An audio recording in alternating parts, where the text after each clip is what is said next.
One path. That's the way that I'm taking, getting closer to God in a tight situation. We have a beautiful document to read this evening, and it's called The Paper Arrow. It's called Paper Arrows by Harold Griswold. Excerpts by Harold Griswold. Excerpts from Howard Griswold. Thine arrows are sharp in the heart of the king's enemies.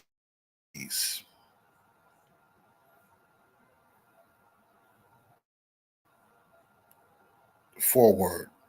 The format of this information is different than most that you have seen. The differences were placed there for the very purpose of helping you to understand and think through the huge problems of trying to expose the truths that exist today. For those of you that might be coming upon these ideas for the first time, we hope these changes will help. Now will be up to you to break away from the sitcoms or the playoffs or any of the rest of the numerous intentional distractions from the truth. One way that this writing is different is that the glossary is placed up front where it belongs. It should be read first. If after reading it there is a word that you do not understand, read it again. The material that follows cannot be of any use to you if you do not know the meanings of words.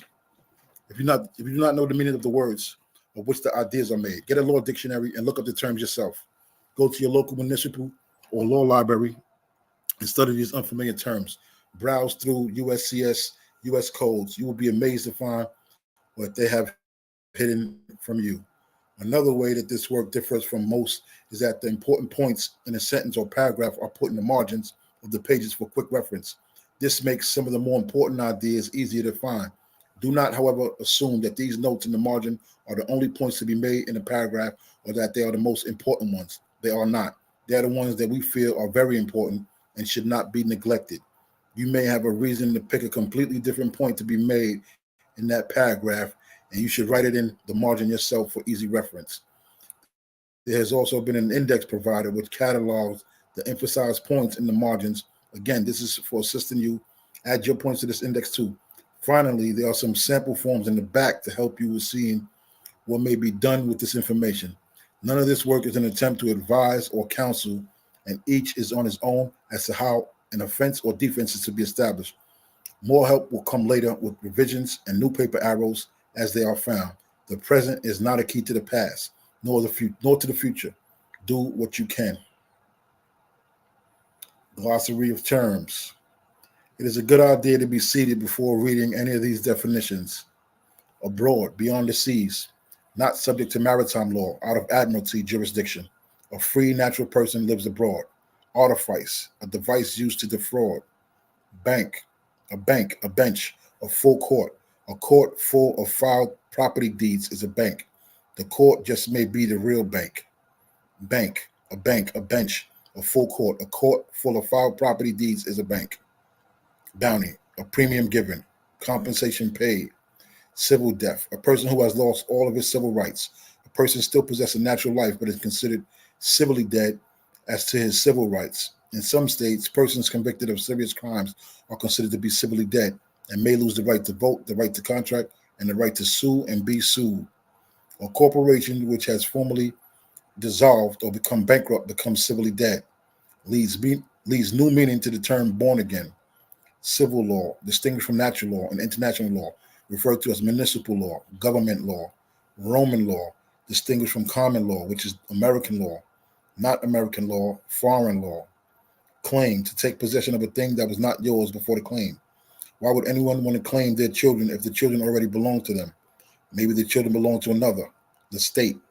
Constructive, synonymous with legal, and is a contradistinction to lawful. See legal fraud. Constructive fraud, actual fraud, any breach of duty which gains an advantage to the person in fault or anyone claiming under him, such as his agent, that misleads another to his prejudice, to violate public or private confidence. Contribution.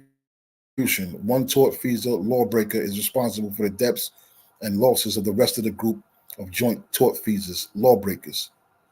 They are all lawbreakers together. An example is Social Security. All persons in the system are liable for the debts and losses of all the others in Social Security, and they are all presumed to be lawbreakers as such. Corporation, a person with a perpetual life, a fiction, a colorable person, the subject of the 14th Amendment. It cannot move from its place of birth without first getting permission and a license. person born in active legislation. Classifications of corporations. 1. Public versus private. Most important distinction. 2. Ecclesiastical versus lay. 3. Stock versus non-stock. 4. Aggregate versus sole. There's no 5. Number 6. Subsidiary versus parent. Number 7. Foreign versus domestic. Number 8. Eli Masonry versus civil. The federal government has set up private corporations under federal law.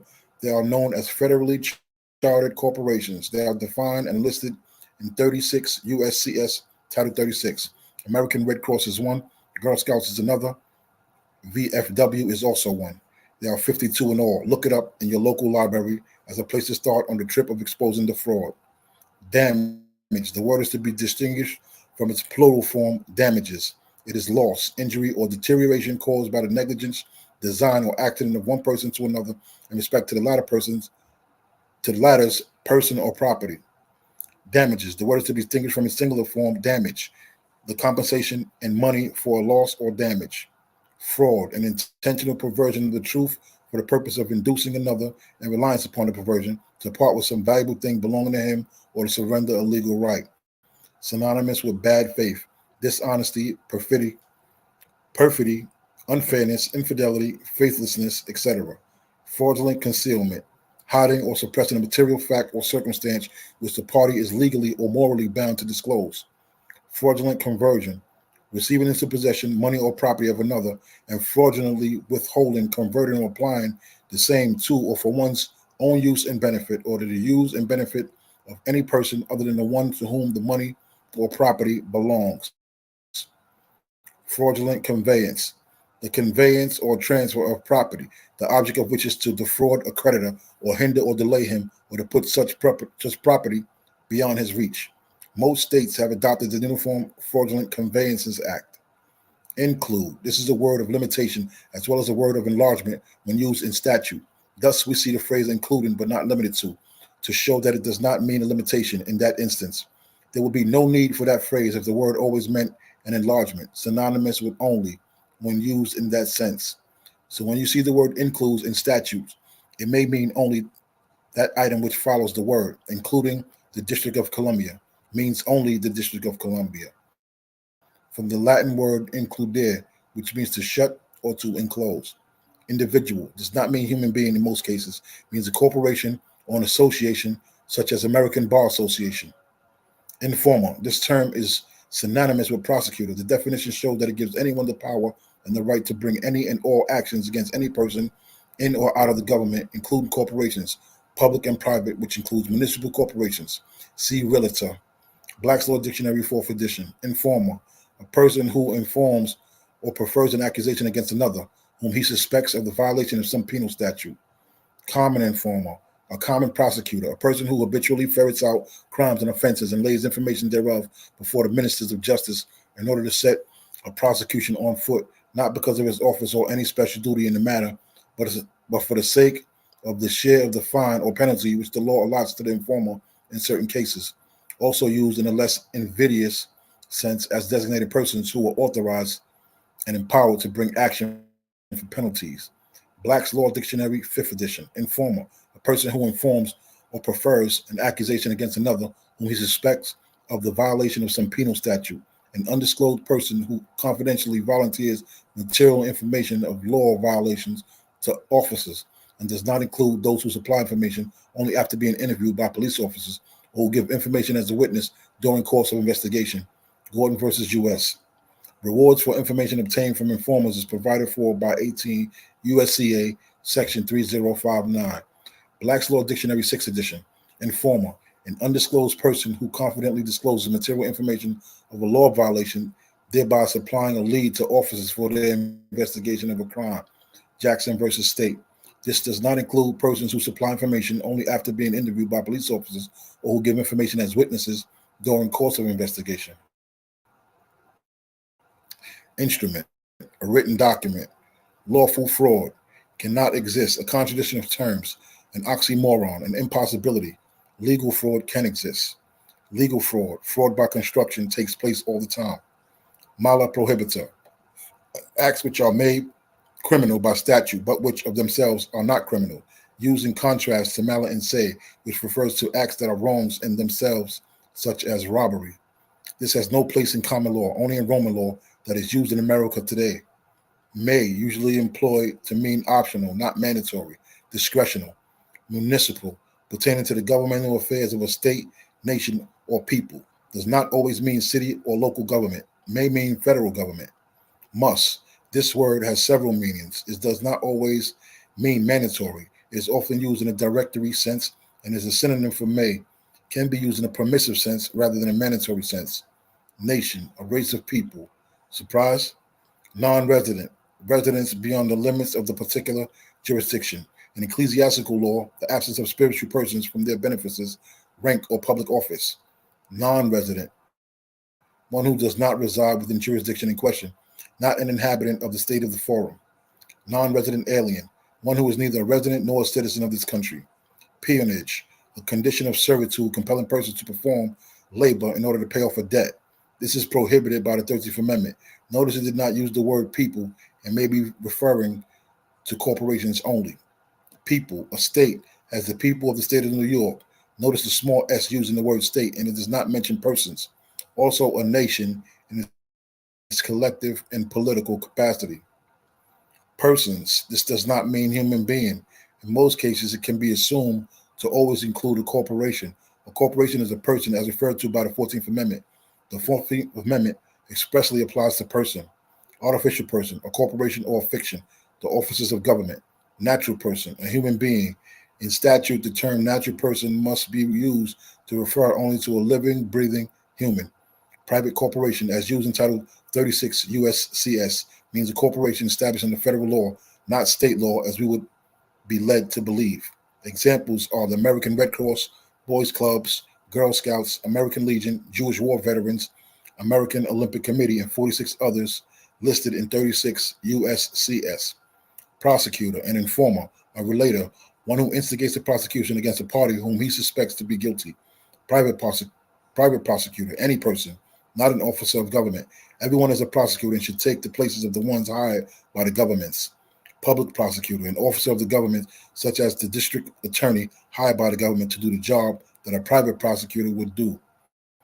Public does not mean all the people.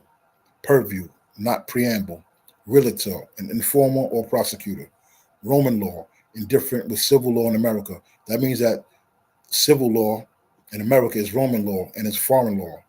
Shall, this word is generally imperative or mandatory and denotes obligation. The word in ordinary usage means must.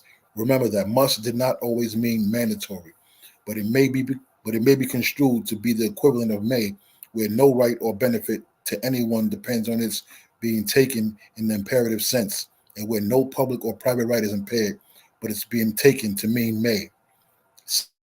State, when written with a small s, it means all the inhabitants of a given land. When the s is capitalized, it means the corporate body politic or the government only, and can refer to a territory or enclave of the federal government. The definition that is to be used in the statute will be given as each statute is stated. It will be different from one statute to another. Ultravires, beyond the scope of the powers of a corporation government. An ultravires act of a government is one that is beyond powers conferred upon it by law. Will, as a verb, it commonly has the mandatory sense of shall or must. See shall or must above. World, all persons who may have a claim or interest in the subject matter, not the same as the earth. Important case sightings. Comments in parentheses. City of Riverside versus McLaughlin cannot hold anyone more than 48 hours without a probable cause hearing or bail hearing or an arraignment. One must sign in for the bail hearing or arraignment, so do not sign in. Lynch versus Household Finance Corporation. The dichotomy between personal liberties and property rights is a false one. Property does not have rights. People have rights.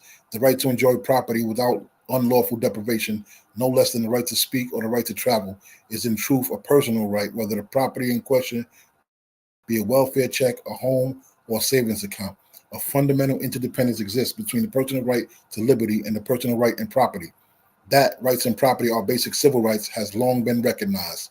Property rights are civil rights, and a civil rights suit can be brought for the taking of any property under 42 United States Code Section 1983. Property is tangible and intangible, such as thoughts, a signature, or a fingerprint. Index and notes, where you can find particular words, particular terms on the distinguishing pages.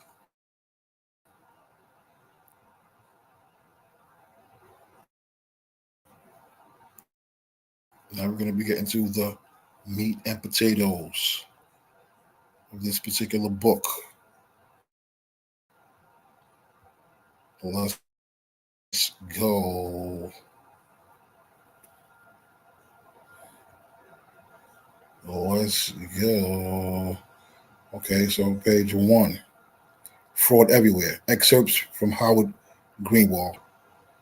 Many of the things that have been taught in the past by teachers have been found to be wrong. The people teaching us may not have intended to teach us wrong. It was that they did not know that the information was wrong. It was not due to intentional spreading of wrong information, although there is a lot of that also. It is just that nobody is aware of the truth. I have found that a lot of the things that we have been taught over the last 20 years have been wrong. So we will not place blame on anyone, but try to learn more and go forward with what we can confirm. A lot of our mistakes were due to misconceptions carried around all of our lives. One misconception was that we are all citizens of the United States, and anybody who told me different would have a fight on his hands. But it turns out that I never worked for the United States in my life. I've only visited there about 5 times in my whole life. I know that now. When I was a kid, I would have sworn I lived in the United States. All the way up until a few years ago, I still would have sworn I lived in the United States. But I have found out a lot of things in the past. But I have found out a lot of things in the last few years due to the research of many patriotic independent researchers, and one of them specifically discovered a court case to help confirm my thinking. The United States is foreign corporation to states. That case is New York re Miriam. This court case verified in one sentence all the things I thought I was finding out about that were reversing the beliefs that I had previously held. The statement out of the case is the United States government is a foreign corporation with respect to a state. Another case that helps explain the confusion is Enright versus U.S. That case explains that the federal government is a state bound by all the provisions of the Interstate Agreement of Detainers. Federal government is a state. First of all, whoever thought that the government was a corporation, I thought it was a government formulated by a God-given constitution. I doubt if God had anything to do with that, but that is what I previously believed. A corporation is a group of people who get together for the purpose of making a profit. Government is a cover-up for the means by which the group will make the profit.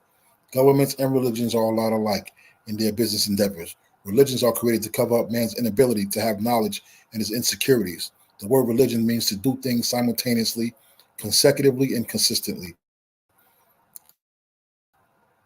It means to do the same thing every day, the same way, to be consistent. Religious laws. Governments were created by religions. All laws created the laws. But God did not create religions. I cannot find the word mentioned in the Bible. There's nothing in there about religions. There is something in there about governments, but that was not found in the original Hebrew text. The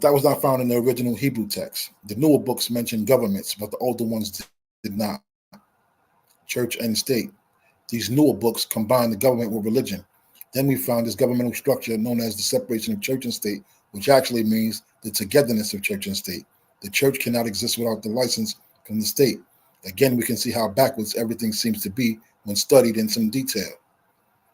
Where's the separation? There is no separation. If one has to be subservient to the other through licensing, something is wrong in all of this when it is twisted around, so much as to be backward from what is said to what is meant. These wheels were put into motion thousands of years ago, and there may or may not be someone causing the confusion to survive today. But because of the confusion, we are wandering aimlessly. One of the things we have learned is that this thing called the United States is a corporation, and it is foreign to the people, you and me, which means I am not a citizen of it, although I have been told to believe just that. Roman civil law.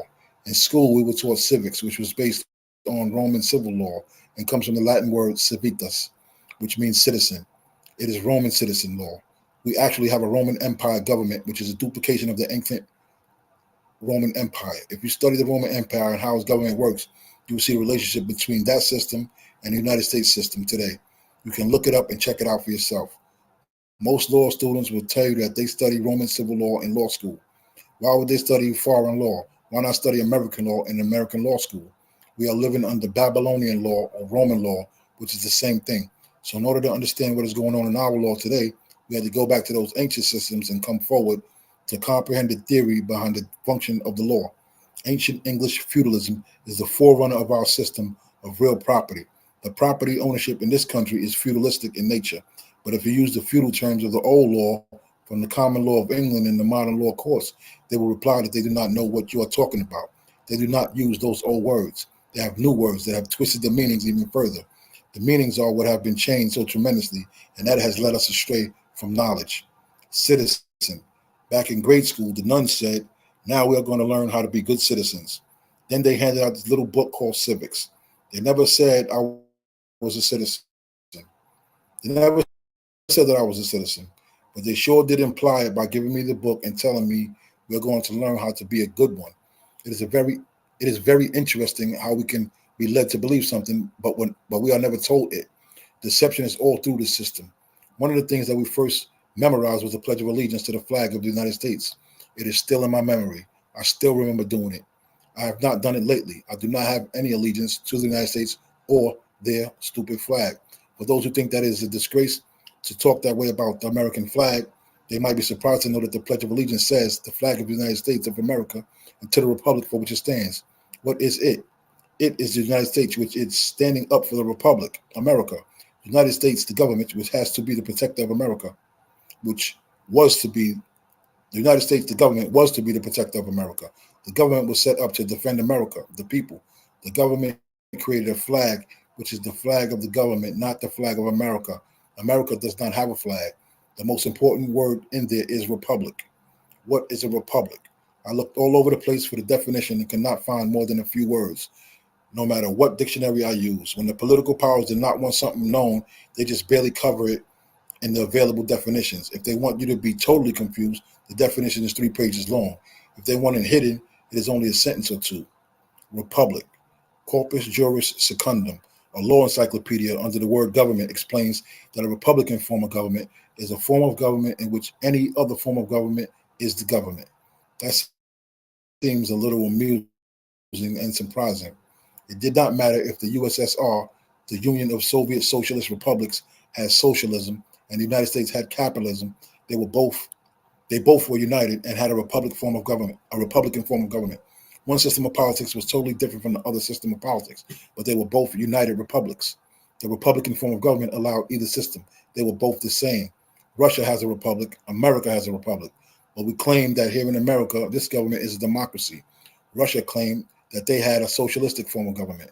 And that could very well be fitted into the definition of a republic when it said that a republic allows any form of government that the country wants. The District of Columbia is the home of the democracy. That is the home of the corporation called the United States of America.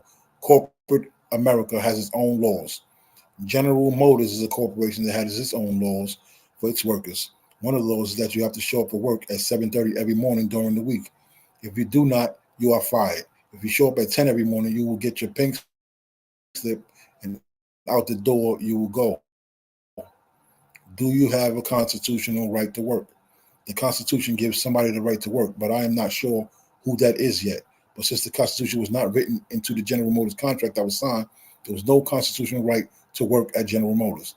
But I have never showed up on time for work at General Motors, and I always go to work at 9. However, General Motors has not fired me yet, and I have been doing this for years. Their laws do not apply to me. The laws of the corporation known as General Motors do not apply to me because I do not have a contract with them, and I do not work there. The laws of the corporation known as the United States do not apply to me because I do not have a contract with them and I do not work there either. Self-government. In the Corpus Juris, it explains that there is a separation of power between the people of the land and the few people who create and maintain the government. It also explains that as a republican form of government is self-regulating. The Constitution gives the United States government the power to make all necessary laws for the United States. That is for itself. Now, when we go back to that court case that stated that the United States is a foreign corporation, and we realize that a corporation is a private entity, and that if you do not work for them and that their laws do not apply to you, then you can begin to understand the concepts of which this country was built. These government laws did not apply to the people in the states. They only apply to the people and properties that the government owned and controlled. It is no wonder then that people from all over the world wanted to come to a country where the government could not dictate the way for the common people to live. The knowledge of what I just told you was prevalent in the early years of this country and was common knowledge. But the dying off of generations and the lack of knowledge being passed down to the next generation causes awareness of how the government functioned to be lost. By the 1930s, this knowledge was almost completely destroyed. These basic ideas that were once common knowledge to all had all but vanished. No one was teaching the people about their basic concepts of government in America. No one was teaching the people about these basic concepts of government in America. As the people became less aware of how government was to be operated, the government created for itself a new amendment. The men in the government usually accomplish this act by causing an upheaval of some sort in order to give a cause and reason to make the new amendment. The great upheaval that the men in government caused was what we call civil war. From that war came three amendments. They were the 13th, 14th, and 15th. They are sometimes referred to as the war amendments. The 13th Amendment dealt with slavery. The 14th allowed a new type of citizen. Elective franchise was the issue in the 15th Amendment.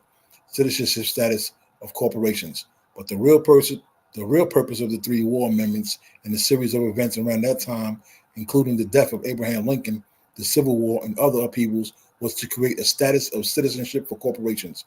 That was the whole purpose. The 14th Amendment did not create civil rights for the dark-skinned people, as we all have been led to believe through history books and such. That was the cover-up. It was a fraud. The 13th Amendment did not free any slaves at all, but it did enslave the free. Fraud everywhere. I found a book in a town library in Newport, Tennessee called Fraud Everywhere. It was written just after the Civil War and explains the war amendments and the war itself and what these things did to the society back then. It explained the fraud by showing copies of newspaper articles and other documentation. The author explained that the actions of the entire legislature was nothing but fraud. If they knew back then that the government was fraudulent, why was it allowed to continue? Separation of power. How misled we are. There is a Republican form of government in America with the separation of power between the people of the states and the people of the government. Now it works both ways. If the government has no power to extend its laws to the people of the states, then the people of the states cannot tell the government, the people of the states cannot tell the people in the government how to make their laws. It is a double-edged sword. The people in the states knew back then that they did not have the power to tell the people in the government what to do. They said then what I say today. I do not care what Washington, D.C. does. I do not care who gets elected president. I do not care what laws they make. None of it applies to me. I do not care if they are a gigantic fraud as long as they do not come out here and bother me. If they do come out here out of their jurisdiction and bother me, there has to be some way to retaliate.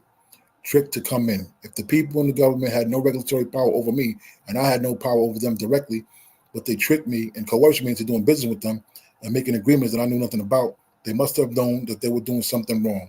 They must have known that if they could come out here and do business with me, that they had to figure out a way to make me come in and do business with them. They must have known that if they could not come out here and do business with me, that they had to figure out a way to make me come in and do business with them. The people in the government had to know they were doing this, and they had to know it was wrong. And the unique thing about government wrongdoers is that they always set up a way for them to right what is wrong, always. Finally, I decided that somewhere in the 14th Amendment, there must be remedy for me to get back out of doing business in there with the people of the government, to get back out of the mess of the 14th Amendment that they built to entrap us. It is there, and I found it. And that is what I'm going to show you here today. Remedy. The remedy is to expose the fraud. Expose fraud. I'm going to show you how to use the fraud created by the 14th Amendment, show you how to get out from underneath what this government created by using the remedy they set up for all to use. Constitution is a fraud. I have said before many times that the Constitution of the United States was one of the biggest frauds ever perpetrated on the face of the earth. Indeed, it was. The concept that we believe that it applies to us and gives us rights is also a fraud. I have upset a lot of people with that statement, and one man got so upset that he began a search to prove me wrong. I made him so mad that it caused him to get up and go work to find out how he got where he was on his own instead of just listening to me. And he found a court case while he was attempting to prove me wrong. The case was Barron versus Baltimore, 32 U.S. 243. Barron versus Baltimore. Mr. Barron sued the city of Baltimore because they did some excavation work on some land right behind his building, which was located on the waterfront. He had a marine business where he brought in ships and unloaded them. The city of Baltimore's excavation work silted the harbor to the point where ships could not go in and out of his wharf. He filed a claim against the city and stated that the city had effectively taken his property without giving him compensation for it. He claimed that violated the Fifth Amendment to the United States Constitution. Fifth Amendment only limits government. Here's what the judge had to say about the Fifth Amendment to the United States Constitution and the Constitution itself. The provisions of the Fifth Amendment to the Constitution of the United States declaring that private property shall not be taken for the public use. That private property should not be taken for public use without just compensation is intended solely as a limitation on the exercise of the power by the government of the United States. Why would they refer to the first 10 amendments as a Bill of Rights? The judge just said that the Fifth Amendment was a limit of power. Why not call it a Bill of Limitations? The only answer that comes to mind is that the government must be the one with the rights. It has those rights all the way up to the limitations spelled out in the first 10 amendments. The Bill of Rights is only for the people in government. The judge went on to say, it is not applicable to the legislation of the states, but the 14th Amendment altered that statement later on. Since this case was in 1833, the 14th Amendment in 1868 supposedly extended the Bill of Rights to the states. I'm going to show you that it still had nothing to do with me and you. If it was intended solely as a limitation of the exercise of power of the government of the United States, then the Bill of Rights and the Constitution were intended for the United States only. They were not intended for the people of America who were not citizens and not resident within the government. It did not apply to them. Constitution ordained for government only. The judge continued, the Constitution was ordained and established by the people of the United States for themselves, for their own government, and not for the government of the individual states. That pretty much limits it. It goes right back to what I told you, this other definition the corpus juris said about it being self-regulating. It only had internal power to make laws and regulations for itself. Government has internal power only. The government has the power to regulate itself and only itself. It does not have the power to regulate the people in the states. The government has internal power only until the business deal is established and a contract signs. Promote their interests. He goes on to explain further. Each state established a constitution for itself, and in each constitution is provided such limitations and restrictions on its powers as its particular government's judgments dictated. The people of the United States form such a government for the United States as they suppose best adapted to the situation and best calculated to promote their interests. That fits the corporate understanding very well. Their interests were to go into business and make a profit. They established a corporation and called it the United States. People of the United States.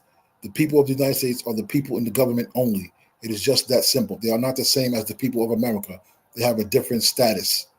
Separation of power. If the government had included all the people in America, it would have stated, we the people of America at the beginning of the preamble of the Constitution. Instead, it reads, we the people of the corporation known as the United States at the beginning of the preamble. See, there's a definite separation of power. Vote. You and I that do not work for government are not entitled to do things that the people in government do. We, you and I, are not entitled to vote. Why should we even be interested in voting? What do we care what laws they make if their laws do not apply to us? No wonder we are not entitled to vote. But a real tricky way to get you involved with doing business with the government is to offer you the right to vote. If you do not know any better, you might even accept it. If you have the right to vote, the government could not offer it to you. It can offer only privileges, and they can be taken back. Rights cannot be taken back. Rights cannot be given. They can be waived.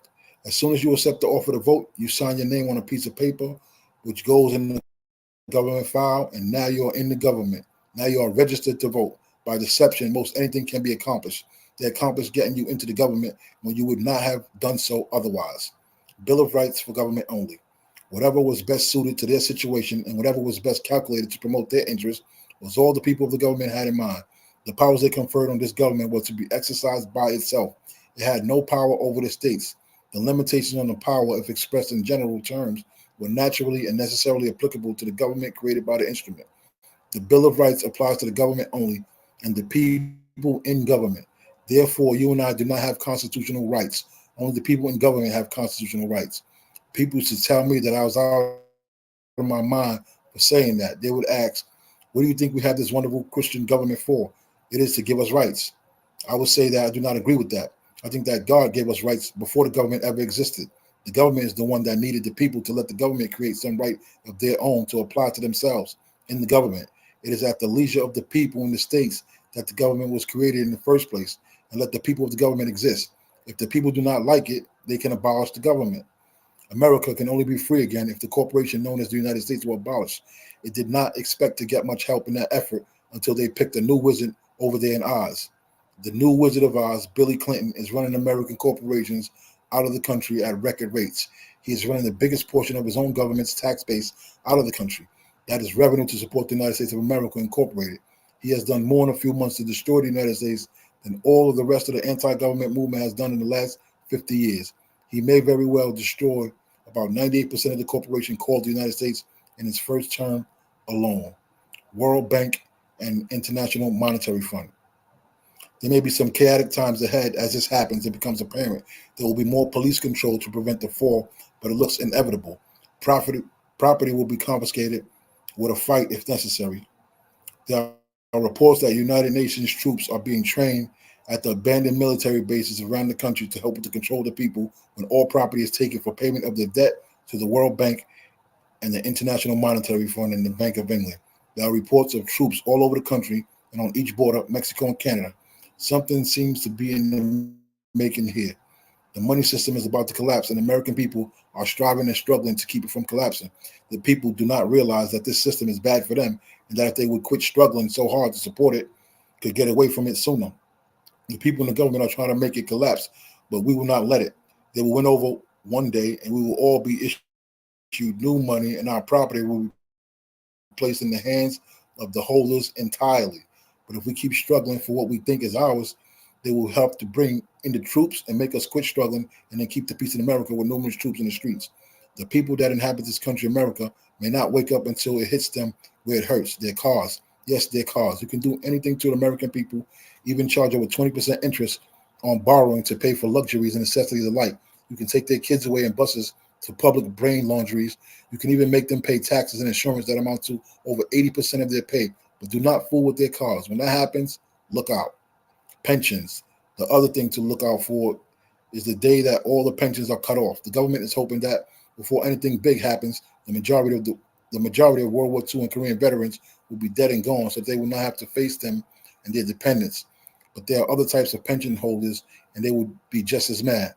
But they may not have proven battle records and may not know how to fight in hand-to-hand combat. But a little lady with a big iron skillet is still a force to be faced. There will be millions of them too.